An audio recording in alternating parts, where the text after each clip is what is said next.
से निकलकर शहर में जाकर भीख मांगता और पैसे इकट्ठा करके अपने गांव को वापस लौट जाता। जमींदार साहब, वह देखिए, वहां से रंजीत आ रहा है। उससे अपने खेत का ब्याज मांग लीजिए, वरना फिर से भाग जाएगा। तुमने सही कहा। अब तो यह मेरे सोने के बाद गांव आता है और मेरे उठने से पहले ही चला जाता है। आज तुम्हारे दर्शन हुए हैं। मालिक, आपने मेरे सारे खेत ले लिए। बस मेरे पास ये छोटी सी कुटिया ही बची है। आप इसे भी हथियाना चाहते हैं। तुम ब्याज नहीं भरोगे तो हम सब ले लेंगे इस घर को भी। यह लीजिए आपके ब्याज के पैसे, और अगले महीने में पूरे पैसे देकर अपना खेत भी छुड़ा लूंगा। रंजीत के हाथ में पैसे देखकर दोनों भौचक्के रह गए और पैसे लेकर जमींदार और मुंशी दोनों वहां से चले गए। के पास इतने पैसे आए कहाँ से? और भाव ताव से तो पता चल रहा है कि यह गांव का कोई बहुत बड़ा जमींदार हो। बात तो ऐसे कर रहा है जैसे सारी जमीन खरीद लेगा हमसे। ऐसा ही सिलसिला चलता रहा। रंजीत हमेशा गांव से सुबह शहर के लिए वेश बदलकर निकल जाता और शहर जाकर फिर से भिखारी बनकर भीख मांगकर पैसे जमा करता। एक दिन जमींदार अपनी पत्नी सविता को शहर में समंदर दिखाने के लिए लेकर गया हुआ था। वहां जाकर जमींदार ने देखा कि रंजीत भीख मांग रहा था। तुम मुझे एक दोगे तो भगवान तुम्हें 10 देगा। अच्छा तो ये है तुम्हारा खेल। गांव में तो बड़े ठाठ बाट से घूमते हो और शहर में आकर भीख मांगते हो। कृपा करें मालिक, कृपा करें। मैं बस यह अपना घर चलाने के लिए करता हूँ। मैं आपके पूरे पैसे इकट्ठे कर लिए हैं और मैं जल्द से जल्द आपके पास आने ही वाला था। तुम बस गांव चलो और वहां चलकर देखना तुम्हारा रहना दुश्वार हो जाएगा। जमींदार और मुंशी ने मिलकर पूरे गांव वालों को यह बात बता दी। रंजीत जहां कहीं भी जाता लोग उसे भिखारी कहकर शर्मिंदा करते। अरे वह देखो, वह भिखारी आ रहा है। अभी ये शहर जाकर चिल्लर इकट्ठे करेगा। पूरे गांव से रंजीत अपने भिखारी होने के ताने सुन सुनकर थक कर परेशान होकर गांव छोड़कर चला जाता है। उस जमींदार ने मेरा घर ले लिया, मेरी जमीन ले ली, सब बर्बाद कर दिया। भगवान ने मुझे अनाथ भेजा था। आज इस उम्र में भी मैं अकेला ही हूँ।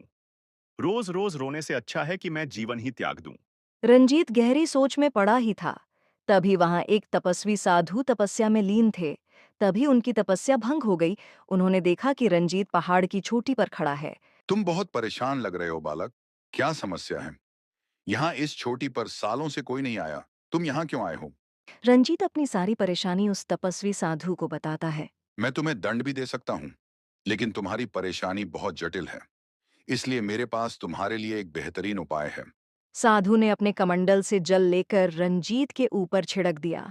रंजीत ने जैसे ही आंखें बंद कीं, रंजीत के ऊपर एक बड़ी सी रोशनी आ गई और रंजीत अपने भिखारी के भेष में आ गया। मैंने तुम्हें आशीर्वाद दिया है। तुम जब भी इस भेष में भिक्षा लोगे, तुम्हारी भिक्षा 4 गुना ज्यादा हो जाएगी। लेकिन इस भेष में रहने पर ही, और इसकी शुरुआत मैं करता हूँ। मैं तुम्हें ये सोने के सिक्के भेंट में दे रहा हूँ। बहुत कम साधु ऐसे होते हैं जिन्हें साधु भिक्षा देते हैं। मैं तुम्हें यह आशीर्वाद के रूप में दे रहा हूँ। मैं इसे एक सपना समझूं या क्या समझूं, ये भगवान ने मेरे साथ कैसा खेल खेला है, मुझे कुछ समझ में नहीं आ रहा। जैसे ही साधु बाबा ने रंजीत को एक सिक्का दिया, वह 4 सिक्के हो गए। रंजीत उन सिक्कों को देखकर हैरान हो गया। रंजीत ने उन सिक्कों को ले जाकर शहर में एक जौहरी की दुकान पर बेच दिया और पैसे लेकर गांव के पास वाली जमीन में एक बड़ा सा घर बनवाने लगा। रंजीत गांव वालों से अपनी बेइज्जती का बदला लेना चाहता था। रंजीत को शहर में जो भी भीख देता, वह देखते ही देखते 4 गुना हो जाता। रंजीत भिखारी से अमीर बन गया, लेकिन उसका सारा व्यवहार भिखारी जैसा ही था। उसने अपने बड़े से घर में एक बड़ी सी दावत रखी, जिसमें उसने गांव के जमींदार और सभी लोगों को बुलाया। उसने अपना नाम छुपाकर सारे गांव वालों को न्योता दिया। सुनो सुनो सुनो। गांव के पास जो बड़ा सा महल बना है, वहां के मालिक ने सभी गांव वालों को दावत पर बुलाया है। जमींदार साहब, मैंने उसे महल को अंदर जाकर देखा है। बहुत बड़ा महल है। हमें उस महल में चलना चाहिए। हो सकता है हमारा कुछ फायदा हो जाए। तब तो हमें जरूर चलना चाहिए। सारे गांव वाले बहुत खुश हो जाते हैं और दावत में चले जाते हैं। दावत में रंजीत भिखारी के भेष में ही होता है। उसे देखकर जमींदार और मुंशी कहते हैं। तुम यहां भी आ गए। घर बसा नहीं कि भिखारी आने शुरू। जमींदार और मुंशी की बात सुनकर वहां पर ठेकेदार आ जाता है और वह कहता है, जिसे आप भिखारी समझ रहे हैं, ये बड़ा सा महल इन्हीं का है। ये क्या बकवास है ठेकेदार? तुम होश में तो हो? मैं सही कह रहा हूँ। यह महल मैंने ही बनाया है और यह रंजीत जी का ही महल है। मैं तो अपने हालातों की वजह से भीख मांगा करता था, लेकिन तुम्हारे पास तो सब कुछ होकर भी कुछ नहीं है। आप सब अपने कर्मों से भीख मांग रहे हैं। आपके पास सब कुछ होते हुए भी कुछ नहीं है, और मेरे पास कुछ नहीं होते हुए भी बहुत कुछ है।